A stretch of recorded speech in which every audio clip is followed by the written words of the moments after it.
क्या आपने कभी सोचा है कि कोई सिविलाइजेशन कैसे गायब हो सकती है बिना किसी युद्ध के, बिना किसी निशान के? इमेजिन करो, जंगल के बीच में एक दुनिया, टेम्पल्स जो कोहरे में खो गए हैं, वो लोग जो सितारों से बात करते थे और मैथ, एस्ट्रोनॉमी और आर्किटेक्चर में एक्सपर्ट थे, बस गायब हो गए। वो थी माया सिविलाइजेशन। माया ने किंग्स या वॉरियर्स के रूप में शुरुआत नहीं की थी।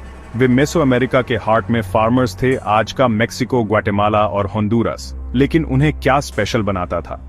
हर विलेज के बीच में एक पिरामिड खड़ा था, आधा टेम्पल, आधा एस्ट्रोनॉमिकल टूल। उनकी साइंस और सोशल ऑर्डर अपने समय से आगे थी।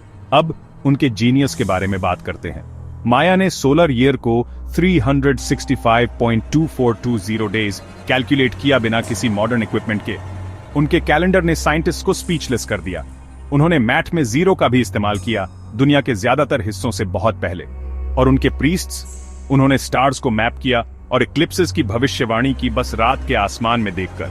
लेकिन उनकी दुनिया सिर्फ नॉलेज के बारे में नहीं थी, यह फेथ के बारे में भी थी, कभी कभी डार्क फेथ। उनका मानना था कि यूनिवर्स को बैलेंस में रहने के लिए ब्लड की जरूरत थी।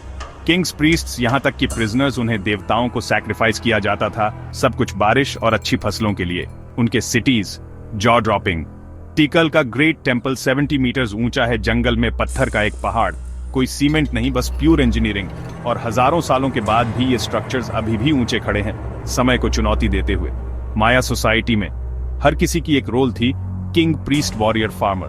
उनके गेम्स जैसे पॉक में डेडली स्टेक्स थे, कभी कभी हारने वालों को अपनी जान से हाथ धोना पड़ता था। और उनकी राइटिंग, हजारों सिंबल्स, उनकी कहानियां, पोएम्स, यहां तक कि लव लेटर्स हमेशा के लिए कार्व्ड थे।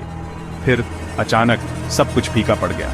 कोई इन्वेडर्स नहीं, कोई बड़ी लड़ाई नहीं, बस खाली सिटीज, अबैंडन्ड फील्ड्स। क्या ये ड्राउट थी, रिबेलियन, या उन्होंने अपने देवताओं में विश्वास खो दिया था? आज भी हिस्टोरियंस सहमत नहीं हो सकते। जंगल अपने सीक्रेट्स रखता है और रहस्य यहीं खत्म नहीं होते। Crystal skulls, ancient stargates, alien contact की फुसफुसाहट। क्या माया को सितारों से किसी चीज ने गाइड किया था? क्या उनके टेम्पल्स यूनिवर्स की कीज थे? कोई निश्चित रूप से नहीं जानता। लेकिन यहां मैं क्या जानता हूं, माया कभी सच में गायब नहीं हुए। उनके डिसेंडेंट्स अभी भी ग्वाटेमाला और युकातान में रहते हैं। उनकी लैंग्वेजेस, फेस्टिवल्स और ट्रेडिशंस आगे बढ़ रही हैं। तो माया सिविलाइजेशन ये हिस्ट्री नहीं है, ये अलाइव है अभी। ये सब मुझे क्या सिखाता है कि जब हम नेचर और नॉलेज के साथ हार्मनी में रहते हैं तो हम वंडर्स बनाते हैं। लेकिन जब प्राइड, वॉर या सुपरस्टिशन हावी हो जाते हैं तो हम सब कुछ खोने का रिस्क लेते हैं। माया एक मिरर है, हमें अपना पास्ट और शायद अपना फ्यूचर भी दिखाते हुए।